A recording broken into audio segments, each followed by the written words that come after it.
Salam kerahiman. Hari ini temanya adalah Tuhan dalam Ekaristi. Kita bisa baca dari 870.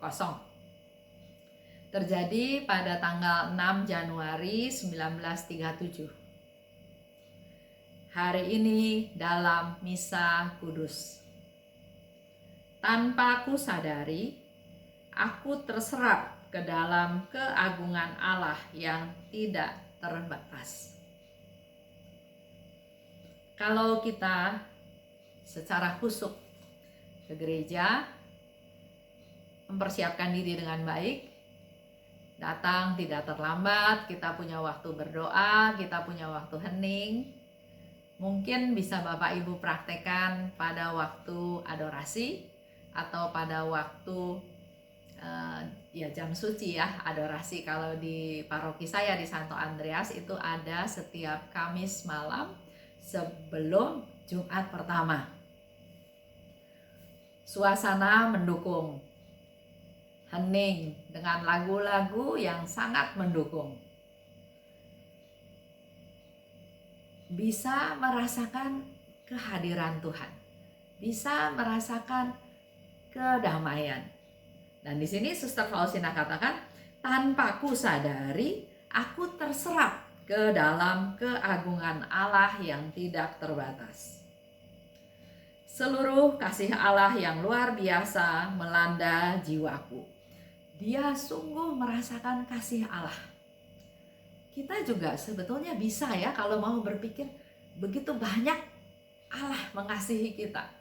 Dimampukan untuk hadir, dimampukan untuk punya waktu untuk mempersiapkan diri, diberi kesehatan yang baik, diberi keluarga yang baik, diberi pekerjaan, banyak hal yang menunjukkan itulah kasih Tuhan.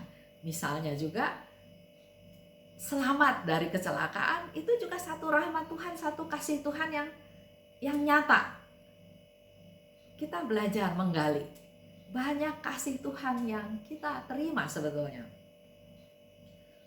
Pada saat yang khusus ini, aku menjadi sadar betapa Allah telah merendahkan diri demi aku. Itu yang dirasakan oleh Suster Faustina. Saya nggak tahu persis pengalaman apa yang dialami oleh Suster Faustina ya, tapi akhirnya sampai pada kesimpulan bahwa dia katakan, aku menjadi sadar betapa Allah telah merendahkan diri demi aku. Faustina katakan, saya siapa? Manusia berdosa, manusia tidak berdaya, juga bukan orang pintar karena cuma sekolah sampai 3 SD, juga punya pekerjaan juga yang sangat-sangat sederhana, jaga pintu, tukang kebun, kerja di dapur, kerja di pabrik roti. Nggak ada satu jabatan pun yang wah ya.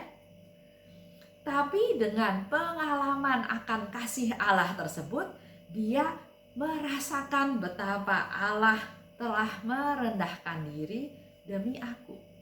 Walaupun aku bukan siapa-siapa, tapi aku merasakan keagungan Allah. Ia adalah Tuan para tuan. Sedangkan aku, siapakah aku? Makhluk yang malang ini, sehingga engkau mau menyatukan diri dengan aku seperti ini. Persis seperti yang tadi ya saya katakan. Engkau tuh Tuhan yang luar biasa. Sedangkan aku, siapa aku? Manusia malang. Tapi engkau mau merendahkan diri demi aku. Engkau mau menyatukan diri dengan aku yang papa ini. Di sini juga terbukti kerendahan hati dari Suster Faustina yang luar biasa.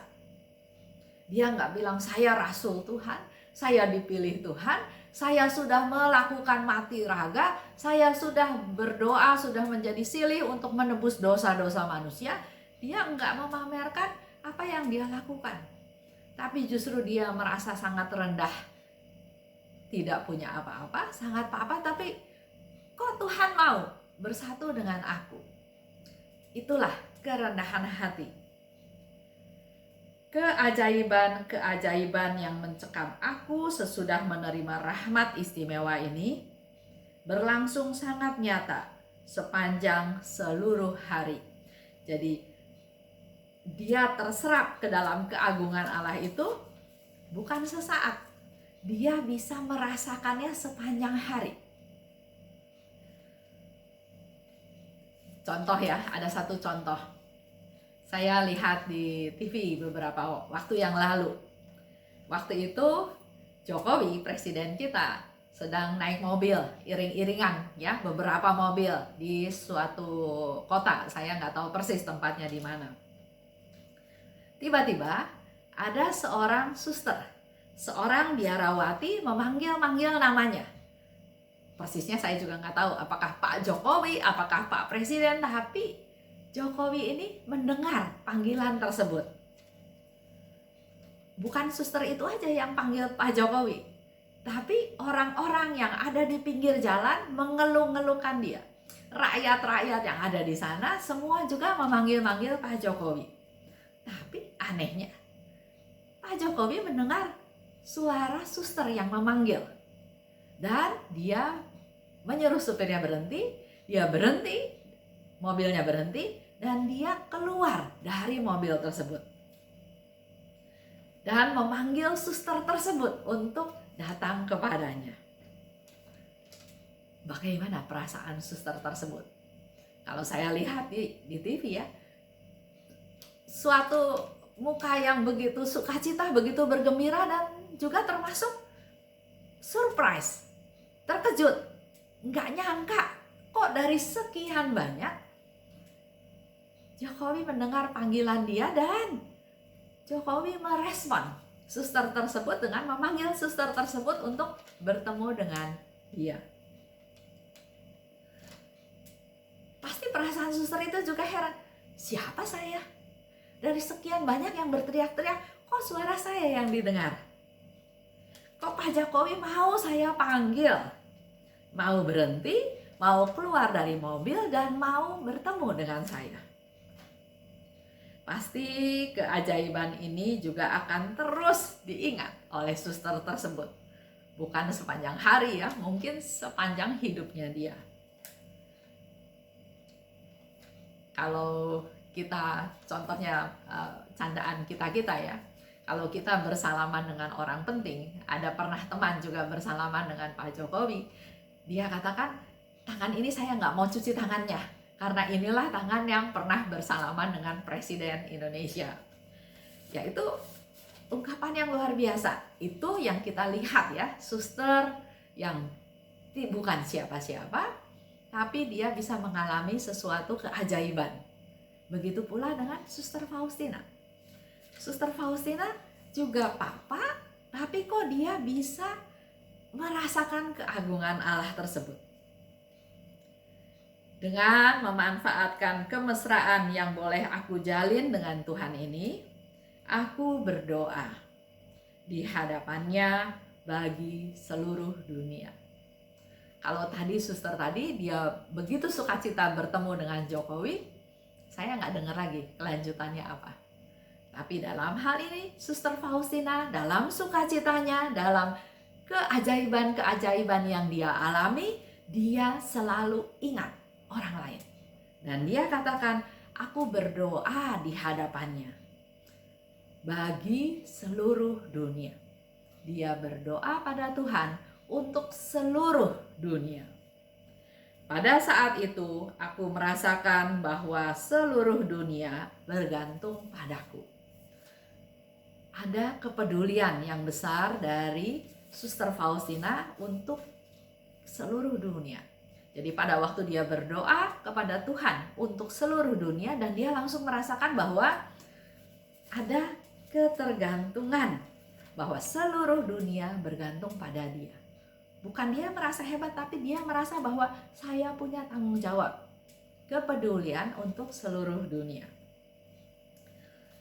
Suster Faustina memanfaatkan situasi istimewa tersebut. Dia berdoa bagi seluruh dunia dan merasa bertanggung jawab atas keselamatan seluruh dunia. Dia nggak berpikir untuk dirinya dia sendiri, tapi dia berpikir untuk orang lain. Itulah juga kerendahan hati.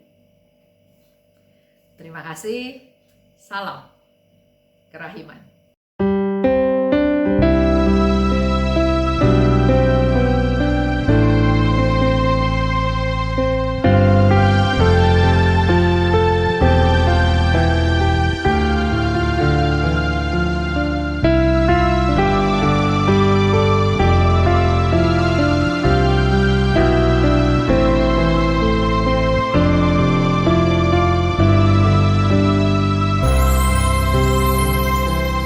Aku